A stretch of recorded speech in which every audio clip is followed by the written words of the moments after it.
When you're rattling, come rut, smash the horn. You might tickle them a little bit in October, messing around. But I'm telling you, break stuff and smash the horns as hard as you can. I mean, I don't know how many times I've got blood running off my hands from I'm not kidding, from smashing horns. I have had more luck with incredibly loud, aggressive rattling and making it sound like two bucks. Creating chaos. Yes, two bucks just absolutely murdering each other. And it just flips a switch for them to just curiosity. Mm-hmm. They've got to come check it out, or they got to come get in on the action. Ready to have some fun? I'm Hunter Hogan, and welcome to Painting Public. Let's do it.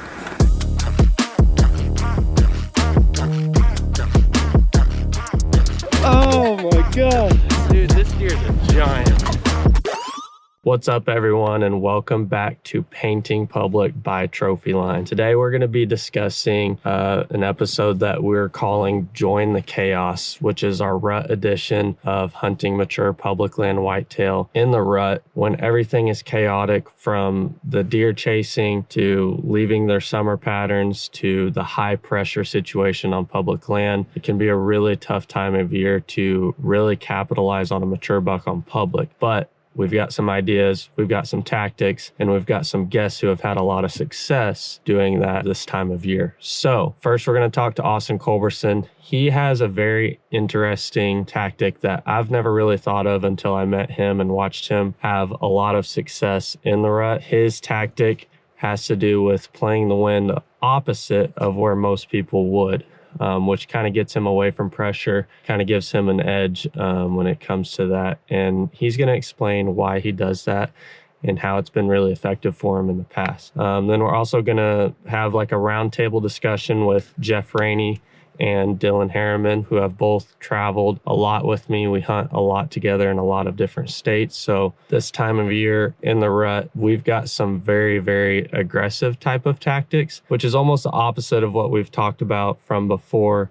When it comes to early season, a lot of the tactic is scout, scout, scout. Don't go in and hunt until you're ready to kill. And we really switch that up once all the chaos starts, and we really just join the chaos, jumping tree to tree, doing a lot of calling, doing a lot of moving around property to property, a lot of different, very aggressive tactics. So pretty excited to talk to them about that. Keep an open mind when it comes to discussing that. I know it's the opposite of early season, but if you're really going to have success in the rut, you got to switch up and join the chaos when it comes to that time of year. So without further ado, let's talk to our guests, see what tactics they have that have given them success in the chaos in the rut. Austin, this episode is called Join the Chaos. And we just talked about hunting around other hunters in rut pressure. Yeah, a lot of people, hunt the first 2 weeks of November. That's kind of when the Midwest rut, generally saying, is really hot. Mm-hmm. First 2 weeks of November, maybe 2.5 weeks of November. For sure, first week is before they get into lockdown. Like, you're going to have some chasing going on and stuff.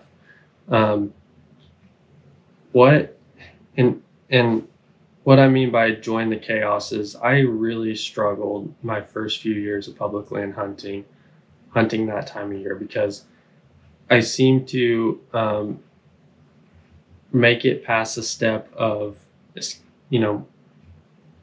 finding where the deer are, which requires working around other hunters. Mm-hmm. And then maybe I would even get to the part of I've got bucks found, or I've got a buck found that I'm trying to hunt. Or I've got a spot found that I know bucks use.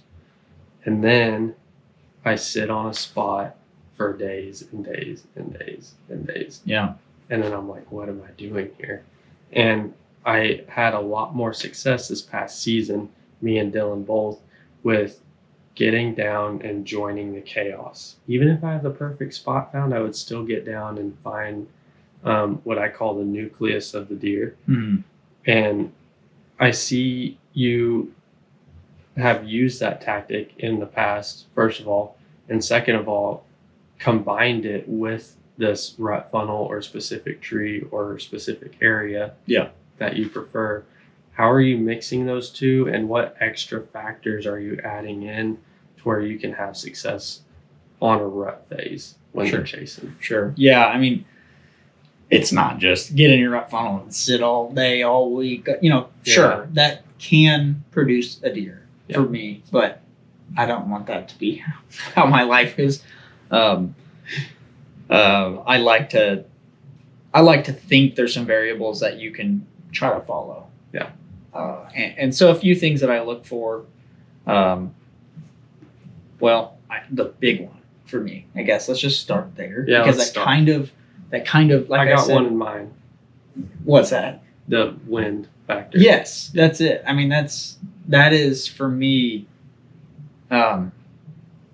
more important for it really, like I said before, it makes the decision for me. Okay. The wind does. And it's not what you think. Right. And this might be counterintuitive to a lot of people, but like I'm not paying attention so much to my wind this time of year. That's not what I'm caring about in this scenario. Yes, within the exact spot I'm hunting. Right. Yes. Yes. But general wind direction, I'm hoping they're coming from my direction. I'm hoping that it's coming from my direction and they're coming towards me. I know that sounds crazy, but there's what I found is those deer are in the rut. They are traveling nose to wind the whole day. Right? That's what they're doing. They're downwind of a bedding area. They're just downwind of does and they're heading towards the does. It's always that way. They're always heading towards that wind that they can smell. And I want to be where they're heading. Yeah. I know in some scenarios I might get winded, but I'm going to be just off of a major travel corridor that they're running face on into. Yeah. That's where I want to be. So in the midst of all this chase and doe to doe and winding bedding area and all this chaos, there is one generalized thing that you have learned, and that is if the wind is out of the south, the deer are going to be traveling to the south. Correct. And if it's out of the west, they're moving to the west. Yeah. If it's out of the east, they're moving to the east. It's all scent related because the does are in estrus. Yeah. The bucks are chasing them. Yep. They're trying to find more of them. They're trying to find, if they smell a hot doe from 3 miles away and they're heading that out of the south, they're heading south. Yeah. And I want to be there. Right. So if I've got a property, I'm getting probably what sounds crazy on a south wind, I'm getting to the south side. South side of the property. Yes. Yeah. Which is a crazy tactic I've never even heard anybody talk about, but me knowing you for the last 4 or 5 years, I know that you personally have had some experiences of an insane amount of bucks in one hunt, and this happens every year because you're following this factor. It's not perfect. Like I'm talking like there's been times you've been on the ground with like 8 bucks running around you like crazy and you're trying to get one killed. I'm just losing arrows. We won't talk about success rate on it, but but that has nothing to do with them smelling me or whatever. Like, that's on you. I was hyped. I would be too. Worth the experience. But I mean, solely off of that, you've had some of the craziest rut experiences I've ever even heard of on public land. Yeah. Because of that factor. And it happens every year. And it happens every single year. I feel like I see when I get it right, I'll see more bucks than anybody. Yes. On days like that. Yeah. I mean, people won't even believe me. Yeah. With how many bucks you'll see. And I think you can do that on a lot of different properties. So tell me, that being said, it's a very generalized, I know. theory. Yeah. But that being said, tell me how you use that on different types of properties. Because I'm just imagining to myself, like, if a public piece is holding a lot of bucks, you got a wind out of the south, and you're going to want to be where they're headed coming out of that public, or maybe if there's a private piece next to it. Yeah. And you've got the right wind to where your wind's blowing into the private piece maybe, but also the bucks are coming off of it into the public. Yeah. Tell me about all the different applications that you've had. And then specifically, since you've been doing this for several years now, do you have spots planned for each wind direction? on certain places, yeah, Okay. I do. I mean, I've got a couple that have just been so good over a number of years, and it's not like I just like came to this conclusion, in 1 minute. It evolved naturally over time because I was seeing things happen on certain days. Right. You're like, what is it with these days? Yes. And so there'd be, I had this one area where I was constantly seeing deer travel up and down this line of trees. And so I would go sit on it. Right. And it's a great place. It's a natural travel corridor, called a rut funnel, call it what you want. It's not really a funnel as much as they just tend, instead of traveling through the open, they like to travel along this thin line of trees. But I saw way more action on that same line of trees on a specific wind direction that blew out into the trees. Even when I was sitting there on the south end of it, if we had a south wind, it was blowing north, all the bucks, I was sitting kind of by a bedding area where there was a ton of does behind me. And so all their busting them. No, I was just off of like where they were traveling, right? I wasn't right on where they were. Maybe you have a south wind and you sit like this far east. Yeah, just east or just west of like the main travel line. Where you're not quite giving them your wind. But they're smelling the pretty does close. behind you. Oh yeah, I knew how many does lived back in this area behind me. And I've got that south wind blowing all their scent north. And I'm just gonna sit just east or west of like that travel line that they're on, and hope to catch one as they're coming in, smelling all those does. And I mean, I've had days where I'm watching deer, and when I'm in a really high scouting tree or something like that, I'm watching deer running in for miles, watching them coming in like that. Right. And, what's funny is then I get the opposite wind there. Really tough time. Really tough time. I will not hunt that. I won't hunt on north wind. Yeah. I want to because it's colder. It You're seems like it's going to be better. Crazy experiences here, but it's literally because of that wind. Yeah. And so in that scenario, if I were to hunt the same property, I'm going to go the opposite end of it if I can. Yes. And it sounds like you're giving the deer your wind. And in fact, I'm hunting where the deer or all the bucks are running to try to get to the does. That's it. Yeah. And I try to put a few factors of like getting myself in the right place for that wind, and then getting myself in the right place within that area based on some sort of natural funnel or a natural travel corridor, or maybe just a slightly thicker spot that they want to slide through. Or if I know all the does always pop out of the end of this field, I'm going to be over there with them because that buck's going to try to come over there too. Yeah. I think they're a lot less scent, weary that time of year when they're when they're hot for a doe. I don't know. I mean, not that they smell you and they won't run off. They of course will if they get a good whiff of you, but I don't think they're paying as much attention on that. Right. So that's just my take. It's been successful for me. I'm not saying to help anybody else out, but that's just what I do. Definitely a factor I've never even honestly thought to consider. And after watching your long, hard days on the wrong wind and your absolutely mind-blowing days on the correct wind, with those factors, it's pretty sound to say that's at least something to consider. Yeah. I mean, you hate to say give deer your wind in that scenario, but like, I don't know, give it a try.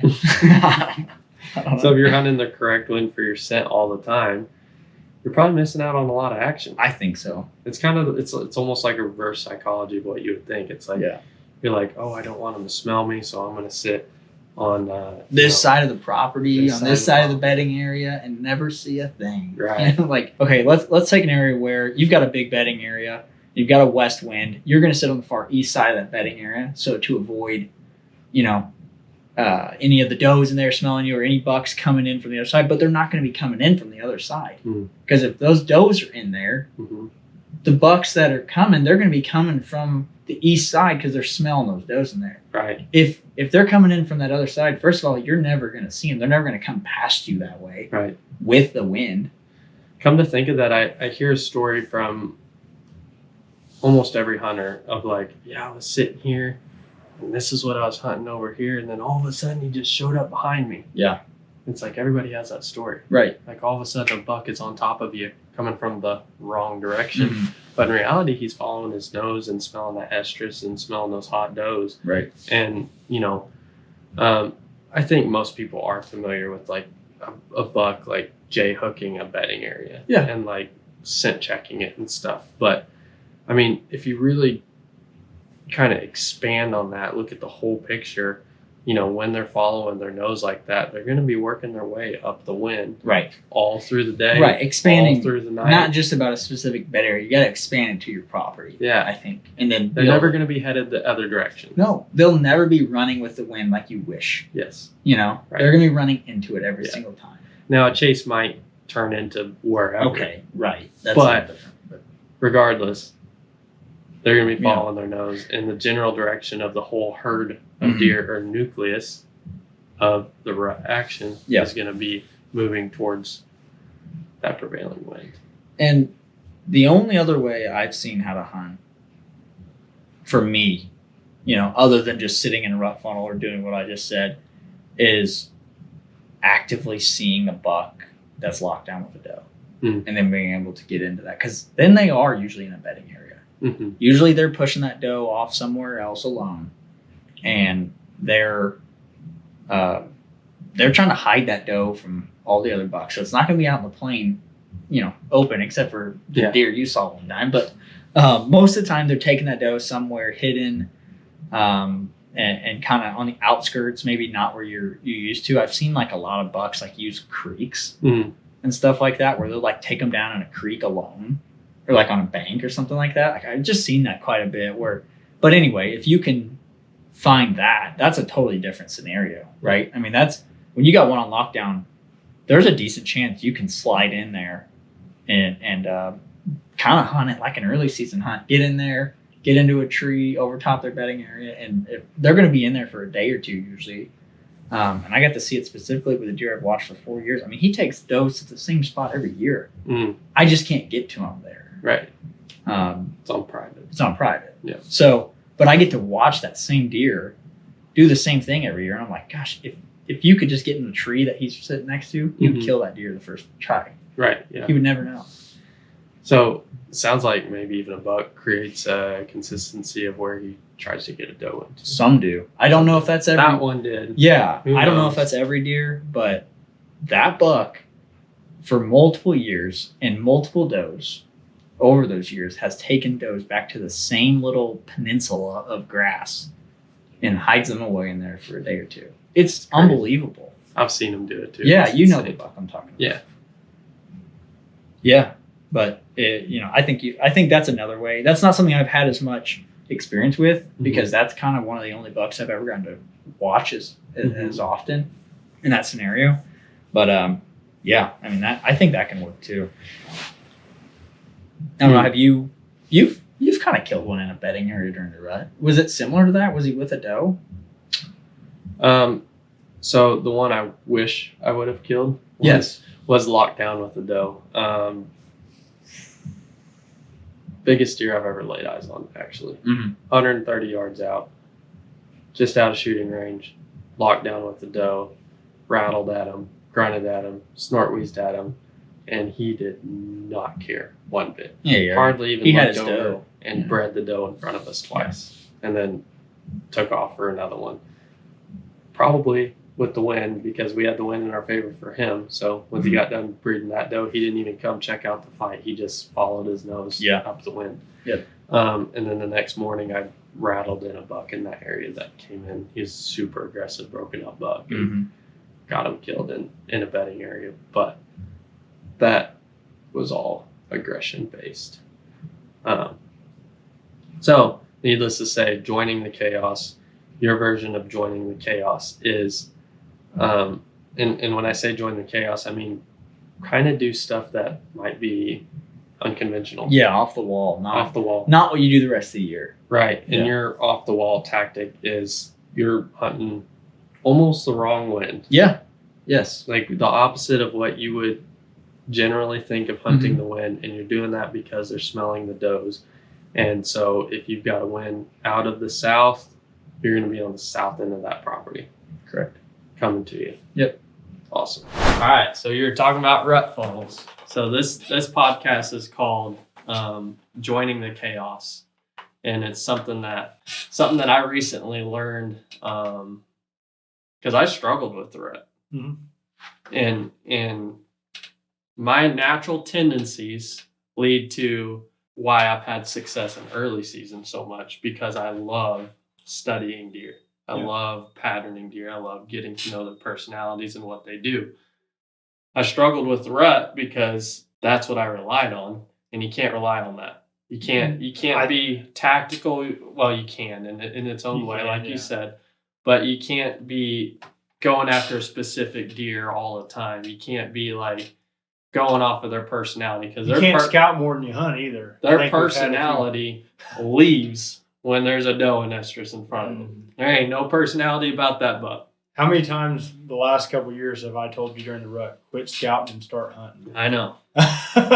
But last year was the first time I had a lot of success in the rut. Mm-hmm. And honestly, I'm pretty excited that both of you are here, because I learned how to hunt the rut from tips that I got from both of you. I'll start with Jeff, but the tip that I got from you that helped me a lot was hunting more than scouting, which is the opposite of what I preach to everyone, opposite of what we talked about in all these early season podcasts. Yep. But it is what it is. You gotta find a good spot. You gotta put your time in the stand. Yep. Now you have to stay mobile on top of that. Oh, 100%. I bounce trees all over the place. Yeah, you bounce and bounce and bounce. Yep. And so the reason that I'm calling this one Join the Chaos is because in the rut, it's very chaotic. The deer have lost their mind. They're running around everywhere. They're definitely like grouped up wherever there's a hot doe at. And you've got, instead of like picking a tree out and putting your time in there, whenever you get on public, you've got to bounce around and find where the deer are. And the first thing I learned from you is how much you can rattle. Oh, yeah. Calling is huge, and you're really good at calling too, and I'll talk to you about that. But like, you're like, dude, just try this year. You said rattle every 30 minutes.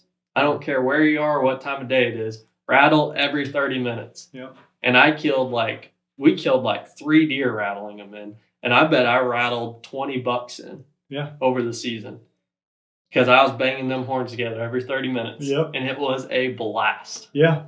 Yeah, that's one of my favorite things to do is like, you won't catch me come, last few days of October through the entirety of November without a set of horns in my bag. I rattle a lot because you understand too, like we've just talked about, deer on the move, bucks on the move.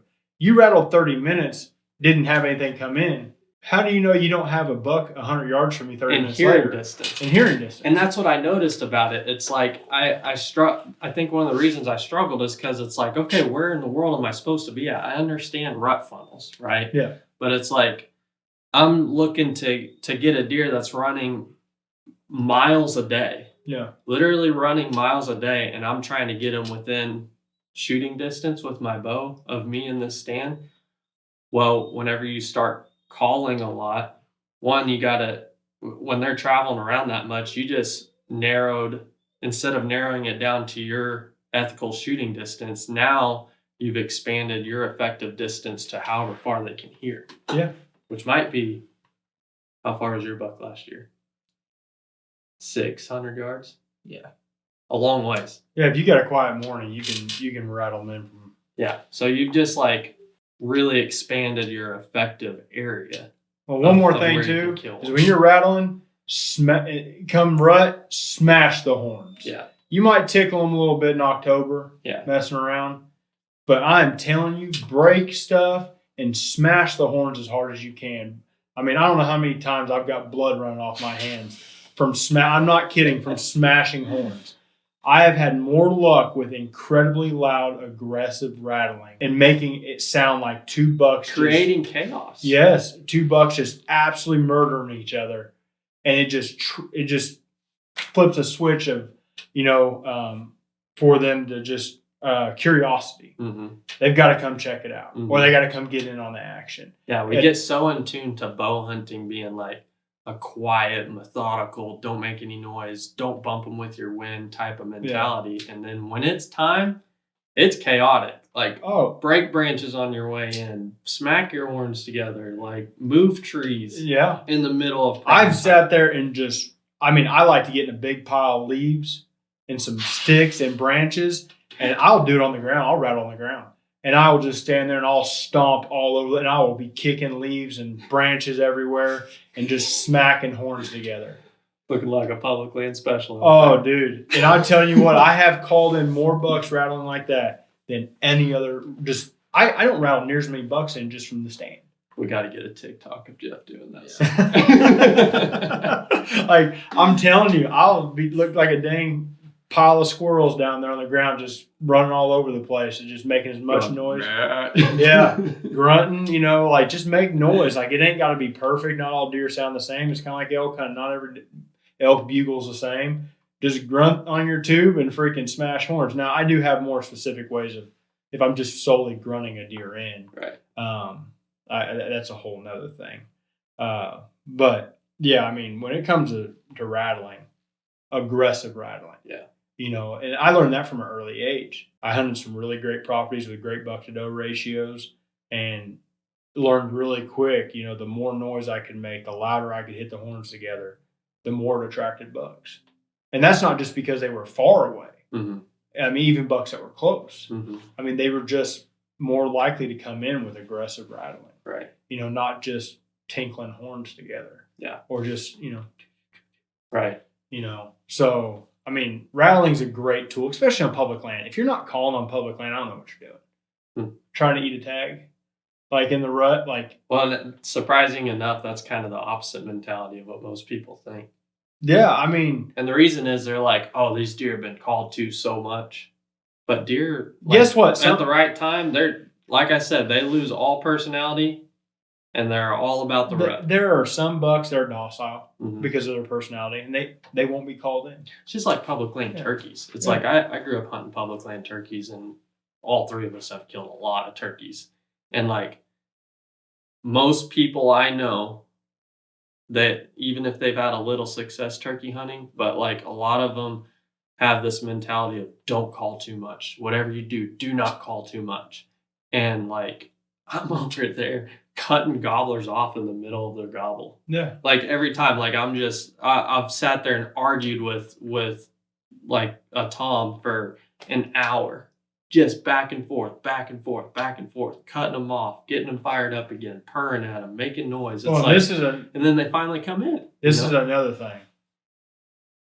Get you a snort wheeze, because if you say you've got a buck that you're rattling, he's intrigued, he's showing some interest, he's flicking his ears your way, he's listening, he maybe even looked your way a little bit, but he's not necessarily committed, and he's in a range where he can hear a snort wheeze. That is the ultimate. It's exactly what you did on that. Is the ultimate scream. Rattle, and then he's like, there's thinking about it, and then he snort wheeze, and he said, "It's game over." There is nothing more aggressive to a deer than another buck snort wheezing at another buck. There's nothing in their world. Yeah. That is the ultimate screw you. That's it's time. Them cussing each other out. Yes. One-on-one. Yeah, personal. But it's game over. We're fighting. Yeah. Like I'm not putting up with that. I'm spitting in your face. Yes. I always, when I get a buck, even if I'm rattling or maybe he's slowly working his way in, as soon as he's inside of that 100-yard range and he can hear a snort wheeze if it's not too windy, I'm snort wheezing at him every time. I have snort wheezed more bucks in than I've rattled it. Mm-hmm. I actually don't even go straight to the horns when I see a buck if he's in snort wheeze range. Yeah. If he's in snort wheeze range, I'll grunt at him if it gets his attention, because some bucks are not aggressive enough to come into snort wheezes. Mm-hmm. They may have had their ass kicked that morning. Right. You don't know if they just got, their butt kicked by another deer that morning. Because I've had bucks who are big, mature, dominant-looking bucks, and I've snort wheezed right at them at 50, 60 yards. It's funny you say that, because my big 8-point I killed in the rut last year, that was all broke up. There was a 4-year-old that came out in the field, and I looked at Dean. I was like, and I knew of an even bigger deer than the one that I ended up killing. But I saw that 4-year-old, and he's a nice buck. and he's burly for a 4-year-old. I was like, I'm going to rattle at him.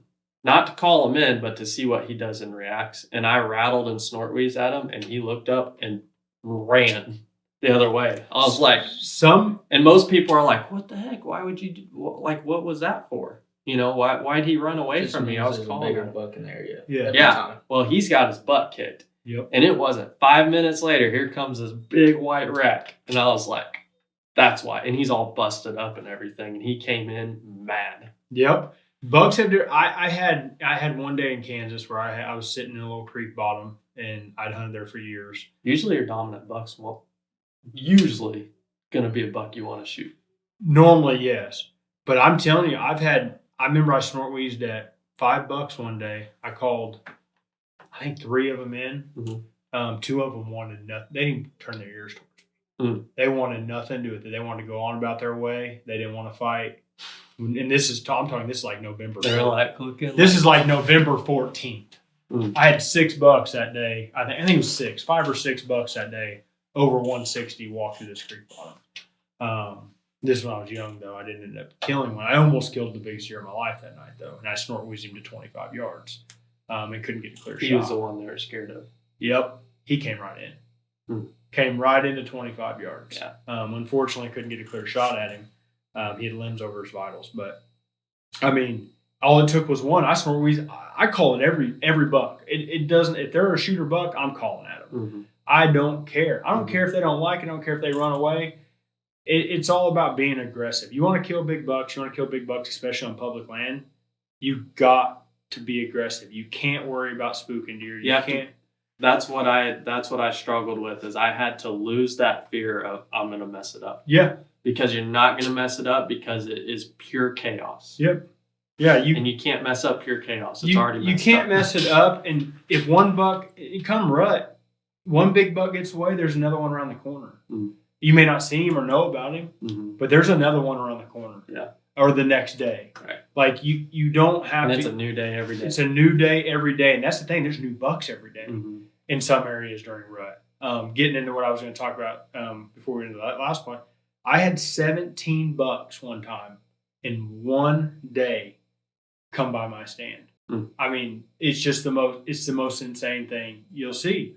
It's just the right little funnel point from one property to another where bucks are. It's the rut, it's prime rut, and them bucks are looking for hot does or chasing hot does, and they're using those little creek bottom funnels to go back and forth from doe bedding to doe bedding. You know, and that's another thing, like we talked about, like, you know, bucks are trying to see deer right now, and they're trying to smell deer. Right. Getting set up on any pinch points or funnels with the wind being able to be checked by the buck coming off of doe bedding is prime time. And this is another thing. Let's get something straight here. A lot of chaos and rut, and there's a lot of boring sits. Yeah. You could be 300 yards from the craziest action in your life and have no idea it exists. You know, and that's why we talked about bouncing around. But if you ain't in it, move to it or look for it. I don't care if you're seeing bucks or spooking bucks getting to that next tree. If you're seeing deer, go get in them. Yeah. I find that's where I had the most success this last year. That rut hunt that I did with Dean, I killed on day 5, and the first 3 days were like, I didn't know if a buck existed on this place. Like, I was like, where are the deer at? But it was when I finally gained that mentality of this is a process of elimination, of like, there's no deer here, move. There's no deer here, move. There's no deer here, move. There's 4 does over there, move to them. Oh, there's a little buck over there, move to him.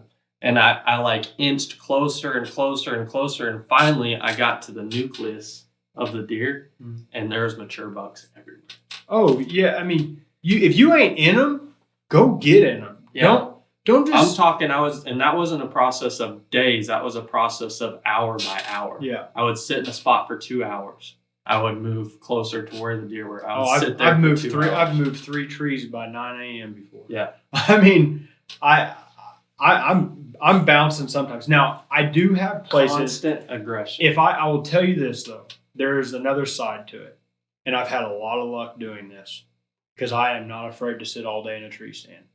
If I have a spot that I know for a fact that I truly deep down believe a big buck is going to travel or a good chance of it in the middle of the day in a spot, I'll sit there all day. What do you look for on that? Just an undeniable pinch point? An undeniable pinch point between and around doe bedding. Okay. Or close to, or where they can scent check does.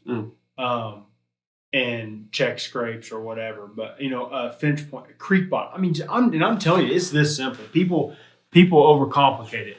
I'm talking just, you got a creek bottom? Sit in the creek bottom.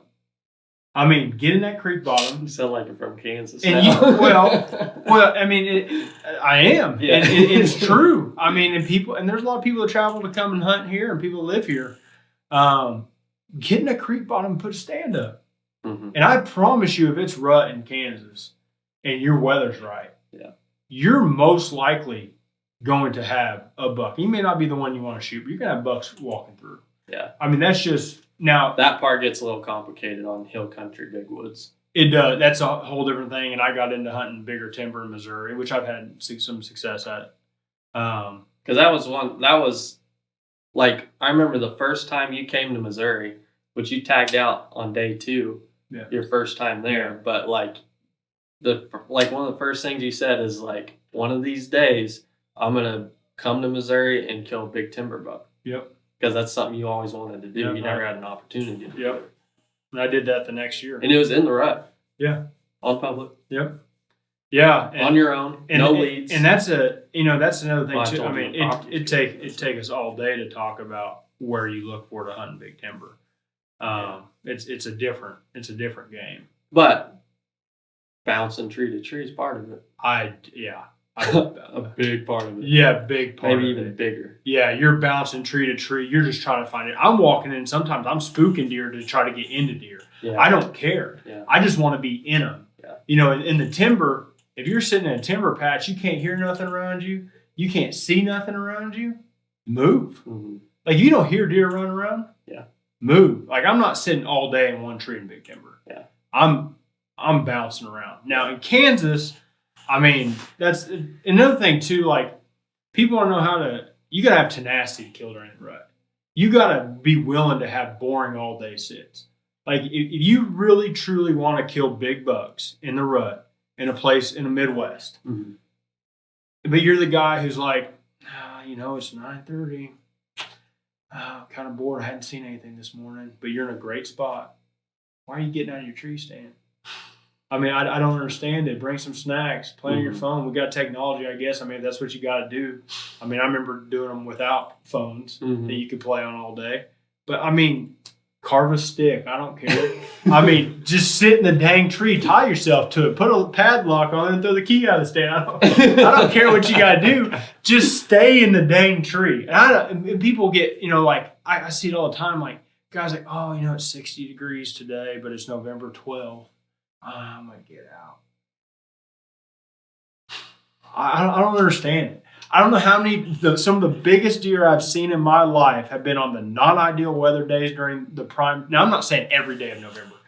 That first 4 or 5 days of November, if it's bad weather and hot, you're likely now, I'm not saying I still won't sit all day because I will and I do it all the time.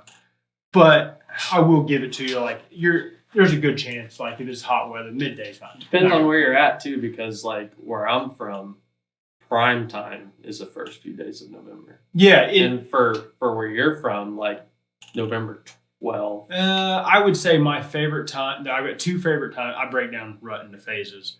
But my 2 favorite times to hunt during rut, the crazy days for me have always been, like, the November 7th to that November 12th.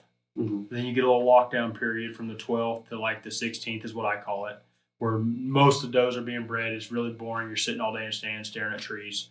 And then you get to like the 16th to like Thanksgiving. you may have the most boring sit of your life turn into the most exciting sit of your life like this. It takes one hot doe getting pushed into you and $10 behind her because most of the other does have been bred. My post rut is my favorite time to hunt.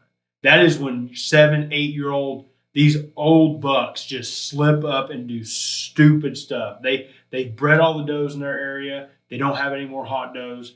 I don't care what the weather's like. I don't care what anything's like. They're on their feet. They are searching and searching and searching until they have no energy left. And they're doing anything they can at that point to find a hot doe. And that's when I would say it's the most crucial to just get in a tree and maybe stay put in a good area. Get in a tree, stay put in a good area, in a good place where a buck would travel to get from point A to point B to 2 other properties maybe. Or, maybe you've got a doe bedding here and a doe bedding here, and you can get in between them through a little tree line. And, that buck will use to travel because bucks don't like to be seen. Now, they will at that time cut straight across fields. Yeah. That is one thing, too. If they are on a mission somewhere, they don't care where they don't care where they have to go. They don't care what time of day it is. Yeah. They're going to get from point A to point B. But a lot of times, if they can, they're going to use these little funnel points of trees going in. Or they'll be through there at some point in the day. Yes. Yeah. There you go. Free. I had a buck. Time frame. I had a buck who he was definitely over 5 one year, and I tried to kill him that day. I had him 40 yards from me 3 times that day and just never could get a shot at it. It was the craziest thing ever. But he came by me 3 times that day. In one day, in one tree, I never moved from that tree. It was the day I saw 17 bucks. The only buck I wanted to kill was him. He came by me 3 times in that day. Just back, forth. Doe bedding. Sometimes you can't get him stopped. There was doe bedding across the I just couldn't get a shot. He kept using this little tree line where I had no shot to. And, obviously, if I would have been the knowledge I have now, knowing where I've seen, I got out of the tree and moved. Yeah. But I wasn't mobile hunting back then. I had preset stands on public land back then. So I didn't have anything to move. Right spot, wrong tree. Right. No, the tree was good, dude. I'm telling you, this buck was smart. I don't know why. I don't know. It was just the route. It was, it's so hard to explain how he skirted me like that. Yeah. But I'm talking just a few tree limbs every time was keeping him from getting shot. But he came by me 3 times that day, and the reason why I was that rut funnel was so hot, and this is what I talked about doe bedding. At the end of it, so there's a tree line running north to south, which is phenomenal for bucks because you get one north to south. We normally have a north or south wind, so they can either smell everything come on the direction they're headed. That's something I talked about with Austin on this podcast. Is he hunts almost opposite wind of what you would think because the bucks are coming into the wind smelling for does. Yes, so. There was doe bedding, heavy doe bedding on the property that was private. This was public that I was hunting. It was a small property like I've talked about. There was between the right spots. It was in between a doe bedding on private, and there was doe bedding on what I was hunting, but there was doe bedding on private just on the north end of it, and then just across the road there was another tree line that led into doe bedding on the south side of it, and bucks just back and forth all day long. Sounds more. I mean, I'm talking noon, 1 o'clock, 2 o'clock. It did not matter. Yeah. I mean, I have seen more giant bucks at noon to 2 o'clock in the afternoon than I've seen at any other time of the day. Yeah. I'm talking, if I wanted to say how many, a lot of the 180 plus inch or 180 inch or booners, 170 plus inch year I've seen in my life, I have seen so many of them in November in the middle of the day. Yeah. In public land, too, let's talk about this. Public land, how many of those guys get out of their stands during rut on public land at 9, 10 a.m.? Oh, yeah. Okay. That's one of the first things my dad taught me when hunting the rut. He's like, most guys are going to get out around 9 or 10 a.m. And he said this was especially opening day of rifle season in Missouri because it's like an army shows up. Oh, yeah. It's unreal. But because we have a rut rifle season over the counter. So it's just insane. I bow hunted and Danny knew how to get out of my tree to keep the bullets from flying over my head. Yeah, but something my dad taught me, and he's had a lot of success on opening day of that rifle season, is he was like, most guys going to get out 9, 10 a.m. And he said, they're going to bump deer around, and those deer are going to bump into another hunter, and then all of a sudden they're going to show up underneath. You know how many guys kill big bucks every year because they stayed in their stand and other guys bumped deer into it? Yes. I don't know how many times I have stayed in my stand on public land and watched bucks get bumped around by other hunters going to go get brunch or lunch or, or take a nap. Me. Yeah. And I'm the guy. I'm there all day. I bring snacks and drinks, energy drinks. I don't care. Take a nap. Hand warmers. As long as you're safety harnessed up, take a nap. I do it. Yeah. Sometimes it gets boring out there. Take a quick little cat nap. Anything to keep you in that dang tree when other guys are not in the tree. Yeah. Because if you have such a higher likelihood of success. When I get bored, I go hang a new set, even if it's 100 yards away. Yeah, and there's nothing wrong with that either. That's how I keep myself from getting bored, and it's created a lot of success. If you keep yourself in the woods on those days, on public land especially, just stay in the stand longer than other people do. Mm-hmm. Stay in the woods longer than other people do. There's not going to be that many guys who sit all day. Mm-hmm. I know some diehard hunters who rarely ever sit all day. But the guys I know that sit all day, they kill. Yeah. They don't eat tags. Yeah. And they kill big deer. Yeah. And that's one of the things I learned early is just being in a stand in the rut. Like we're getting into a time of year where all this preseason stuff, all this early season style stuff is great and all. It goes out the window. I can't tell you enough to just spend time in a tree. If you've got a day you can spend in a tree, spend the whole day in the tree. And if you don't understand something, get down and go understand it. Yeah. That's the fun part of the rut is you can go explore and learn without messing stuff up. Well, and I think it too, like a lot of guys, like say you have trouble sitting in a stand all day, and like you just talked about, you get bored bouncing another tree. Whatever keeps you in the woods, literally anything that keeps you in the woods during November, do it. Mm-hmm. Because as long as you're in the woods, you have a better chance of success, a better chance of killing a big buck. And don't ever think you know every buck in an area. Mm-hmm. Like if you have been, all I've been seeing is this buck or that buck. This time of year, you have no clue what's going to show up. Mm-hmm. You have no idea. Right. I've got a property here in Kansas on public that literally I don't hunt it until post-rut. Mm. And there ain't a big deer on it. If there is, it's rare. Mm-hmm. Hard to hunt early. And I'm talking even good days in early November. You're not super likely, in my opinion, to get hunted super hard. You're not likely to kill a big buck. But everyone starts to give up where they filled their tags or whatever. And it come November 20th, 21st, 22nd, 23rd. All of a sudden, I'm seeing 7-year-old booners on ground that I don't ever see big bucks on until that time. Right, yeah. So and I've actually almost killed several really big deer on that piece hunting around that time of year. Right. And had hunted it pretty hard early November several times with very little success or even seeing anything good. That's funny you bring that up because that's what I was going to ask you about is something I've learned from Dylan is like you see potential in a lot of properties that like I look at and I'm like, I don't see there ever being a big buck there. Yeah. But something that you've taught me is these lockdown areas is like bucks. And you talked about like doe bedding, right? Mm-hmm. And going back into doe bedding. Well, the reason they're going back into doe bedding is because they left it. Well, why did they leave it? Well, they left it because they found a hot doe and he chased her a long ways, sometimes a long, long ways away from that doe bedding into a lockdown area. And something we learned on a specific buck that Austin's hunting right now, Sweep, is he has a favorite lockdown spot. And he'll go find a doe wherever, and he'll chase her into that spot, lock her down right there, and spend however much time until he breeds her, and then he'll travel on. And one of the most frustrating phases of rut is the lockdown phase.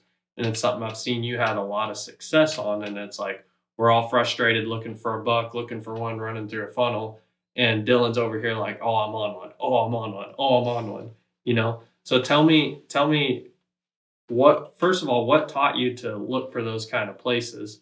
And second of all, what do you look for to find like a lockdown area that might be somewhere that never, ever, ever holds a whitetail in it otherwise?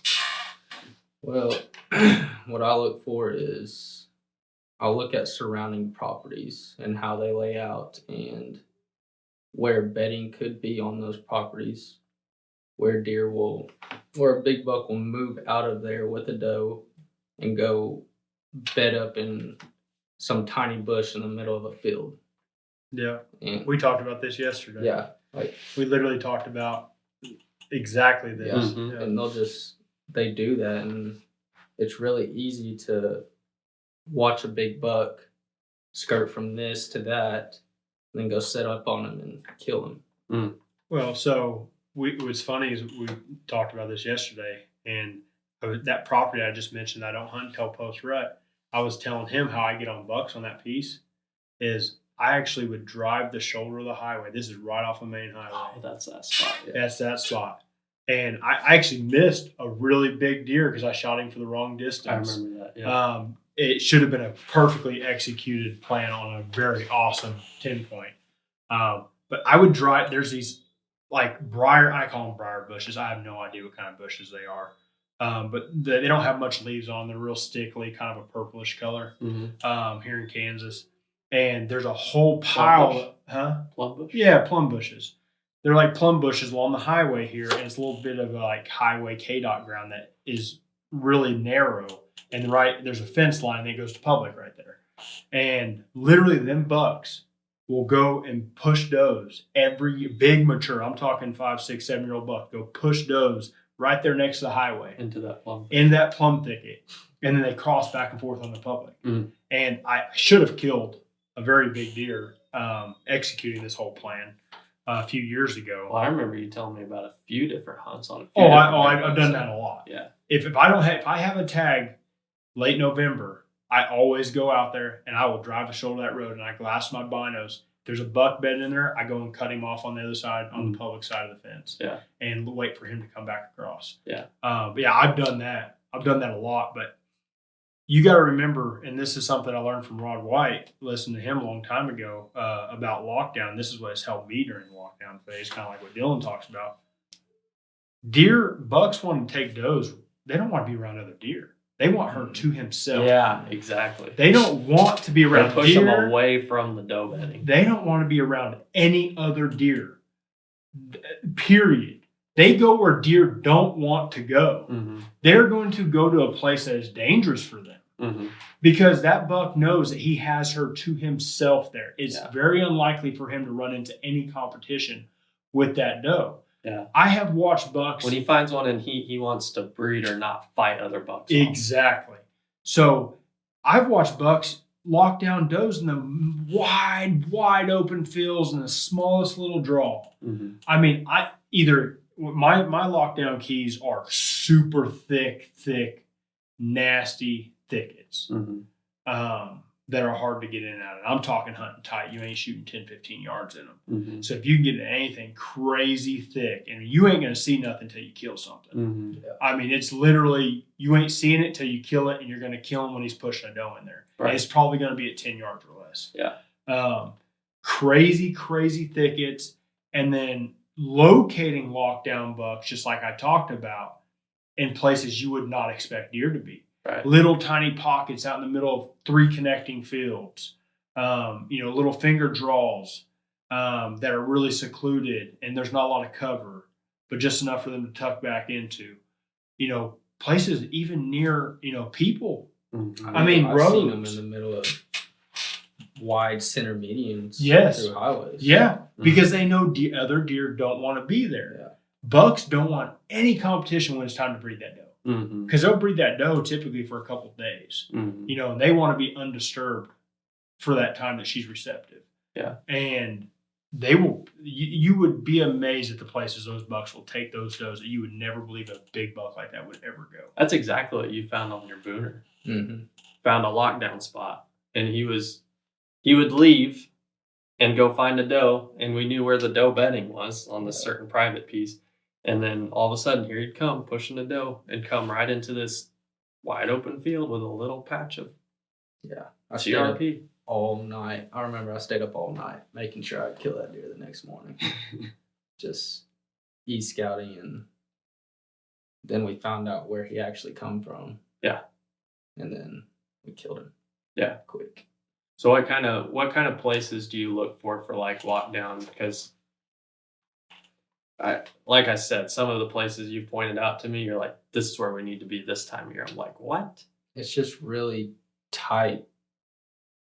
It's just like tight, narrow areas. Like I hunt against a lake, huge lake, and there's just islands that come out just fingers, and that's where a lot of your big bucks, they'll be out on those fingers, or there'll be a small island right on the edge of that finger, and they'll even swim across it and be on that. And it's just, or there'll be I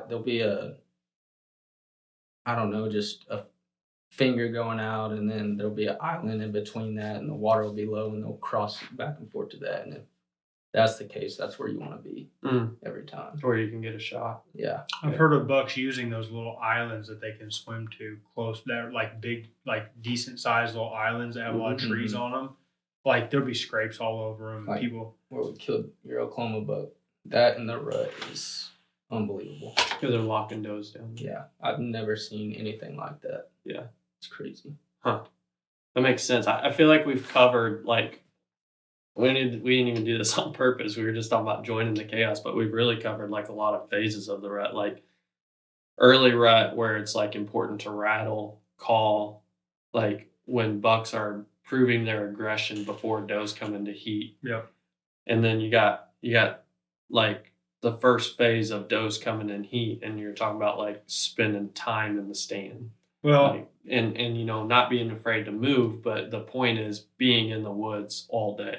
You know, one thing I'd like to do before we finish it up too is just kind of show people how I break down the rut. Okay. To increase my odds of success during the rut. Yeah. And I've said this a million times. You've heard me say it how many times. I go off percentages and likelihood more than the outliers. Right. And time frame might be dependent on where you're at. Yes, and I was gonna touch on but that. But the phases are still the so same. Figure out whatever part of the Midwest you're in. You're going to have a slightly different timing depending on the area. But I'm going to tell you what my timing is for Kansas. Sometimes big timing difference if you're in the South. I break down, this is how I break down rut. I break down pre-rut from about October 27th is for me what I consider pre-rut into about November 6th. I consider that pre-rut. I don't consider all of rut to be all of November. Yeah. Then I consider probably that 7th, 8th-ish, it turning into what I call rut up until about the 16th. Now, during what I call rut, and that's because there are some does coming in around that 7th, 8th-ish, but the majority of does, in my opinion, what I consider the lockdown phase is 12th to 16th. Now, it's actually probably only a couple days, but I like to have a couple-day buffer of, you know, more of how many, most of the does are coming into heat in those 4 days. I would say personally in my area, in my experience, that's when you're going to have the boring sits. That's when you need to focus on lockdown places to hunt. Yeah, making a list of your little spots that they can lock down and maybe going and checking. And sometimes it's just drive, you know, and that's the one time of year where you could just drive around and look for stuff. Like when you get into lockdown, yes, you need to be hunting. Yeah. I love Jeff loves to drive around. Love it. But you could drive around and look for bucks and learn of areas that bucks by finding them and what type of places they'll walk down and know in, because that's the time of year they're locked down. Yeah. And you could see them in the middle of the day out in the middle of a pasture in one little freaking cedar, you know, hanging out by a cedar or something, you know, like, oh, he's locking down a doe right there. You got me excited to go out Western Kansas. Yeah. It's going to be fun. We're literally leaving for Western Kansas as soon as this gets done. Yeah, literally. Like we need to hurt. No. So the 16th to Thanksgiving-ish, I'll just say till December 1st, but I would say Thanksgiving because most of the time, the last few days of November, bucks are mostly in my area. They're mostly back in their food priority. Still checking does, but food is a big priority because they're really run down from the rut. So food becomes a big priority that last 3 or 4 days of November. He started getting into more of a late season pattern. But they do check does all the way in December. We all know that. They're going to be around does still. Mm-hmm. But I like to call that post rut from basically the 16th to Thanksgiving. Mm-hmm. And I hunt those phases based off of what bucks should be doing during those times. Mm-hmm. And I would say from October 27th to November 6th, I'm hunting scrape lines. Mm-hmm. Pinch points with scrape lines. Mm-hmm. From now, if I get a hot doe and get some crazy action, which you can get early, that changes things a little bit. But that's my main focal point. I'm doing those things, and I do them consistently every year to give myself a high percentage of it working out for that time of rut. Mm-hmm. And then from about the 7th to 8th, I'm only focused on travel points between doe bedding areas. Yeah. The 7th to like the 12th-ish. Mm-hmm. And then when it starts to get more towards lock, now you can I've had crazy rut, non-lockdown days in November 14th, November 15th. I'm not saying you're not going to see chasing. Everyone's like, oh, I seen chasing on January 1st, or I seen chasing on October 22nd, or I understand that it's not an exact science. High percentage is what you're But I'm playing high percentage in the likelihood of the phase. Because your game plan changes for everyone. That's what we've talked about for the last 30 minutes is like what you're going to do in that early phase is where you're going to sit, how you're going to call, what you're going to do in that next phase as far as like pinch point areas and travel corridors. And then that lockdown phase, looking for those small spots that they lock a doe down. And then like that late phase where you're talking about, that property does not get good at all year long until after rut. Yep. You have to play your whole game plan. You have to play the right game plan for the time because not all of November is the same. You can get similarities between every phase of November in certain phases of it. You can. But you got to play your odds. If you're going to a blackjack table or going gambling, you're going to play the odds, right? Mm-hmm. Because you're never going to win any money. You're going to lose everything if you don't. Mm-hmm. You have to play the strongest odds when you're betting. Right. Well, if I'm a betting man, I'm going to play what deer are supposed to be doing during these in my area of the country for each of these phases that how I break down rut. And your area is about 5 to 6 days behind the area that I know. Yeah. Which is interesting because it's just Missouri versus Kansas, but different parts are different. It's like the river delta. So like around the Boot Heel of Missouri and south of there, like if you're in the Boot Heel of Missouri, like the very corner where it meets like Arkansas, Tennessee, Missouri, Kentucky, like all that right there, the Mississippi River Delta, it's like there and south, those deer rut in December. And you go an hour north of there on the Mississippi, they rut in early November. Yep. And it's like, I don't know why. Well, I've got my own like things I'm studying as far as subspecies and stuff on that. But regardless, your phases are going to be the same. You just got to figure out what timeline that area is. Yeah, so your area now most of your Midwest is going to be within 3 to 4 days of the same. So I would say, if you're in Oklahoma, Kansas, Nebraska, Illinois, even if you get up into Iowa's about the same time as Kansas. It's very, very, very close. It is, very close. Iowa. Now, when you start to get a little earlier is when you start getting into Minnesota, Wisconsin. You get a little more north. You're at Michigan. You're getting a little more. You're going to be 3 or 4 days ahead of that schedule that we're on. The colder when you get into colder regions. Mm-hmm. But does come into estrus based off of I think it's photosynthesis or something like length of time of day. Allegedly. Yeah, allegedly. But that's the most accepted theory. That is the most accepted theory. But there's a lot of science. That's a whole other podcast. Yeah, that's a whole other problem. But there's a lot of science behind that. But I think there are also, too, like you said, subspecies of white-tailed deer in certain areas. Yeah. That's something I'm. But you got to think the length of time of day is a little different, too, in different parts of the country. Right. It's just interesting to me that, that like that area I mentioned, the Delta versus an hour north. Yeah. That's a completely. It's like that's what's going on there. Okay, I'm a Midwest guy, so I just focus on the Midwest. Yeah, right. Yeah. I don't know. I've never hunted down south. I don't know anything about that, so I won't speak on that. But I can tell you, like, I do know our does, and this is the thing. Let's get this out. Majority of does come to estrus within a 2 to 4 day period at the same time. Majority. Mm-hmm. I would say 85 to 90% of your does are going to come to estrus about the same time. Mm-hmm. It's the other 10, 15, 20% of does that makes everyone go crazy saying no one knows anything about the rut, or you're wrong, or you're wrong, or you're wrong. Right. Because you got crazy action, mid-October, or like I'd say later October, or you get some crazy action in December, which there's a whole secondary rut as well.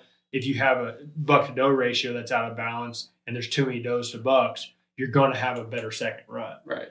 Because those does didn't conceive, and then 30 days later they're going to come back into estrus. Right. So that's when and then they can even go into another estrus cycle, which is like I saw a doe here a couple of days ago with a fawn with spots on it in Kansas. And like I'm talking small fawn. Yeah. That fawn was born late. I guarantee you she was bred in January. Second cycle, yeah. Yeah. It's third cycle, maybe. I mean, I'm telling you, she was bred late. I talked to Adam Wolf about that a lot because he's seen does get bred so late. But and a big part of that is he thinks, well, there is a lot of areas in the nation that have serious overpopulation problem. Yeah. And not all the does can get bred in the time they're supposed to get bred. And so then you have a second cycle, then you have a second rut, then you have late fawns. It's a whole deal. Oh, yeah, yeah. And like in Kansas, we have a phenomenal buck to doe ratio in most of the state. Phenomenal. We get a very little second rut. Very rarely do I see a doe in heat in December. Right. In Kansas. Versus Missouri, we've got this 3-day period that's like insane. Oh, yeah. Yeah. You guys in Missouri, you have so many does. Yeah, and you get a better second rut. Yeah. In these places like, I would say Kentucky has a ton of does. They probably get a good second rut. So for different parts of the country, you're going to get a second rut. In Kansas, we get one. Yeah. But we have. But it is one of the best. It is one of the best, bar none. Yeah. So. Anything else on the rut? Joining the chaos? I think Jeff covered just about everything pretty dang good. All right, well, let's get headed to Western Kansas. That's kind of the join the chaos. That's a rut. All right.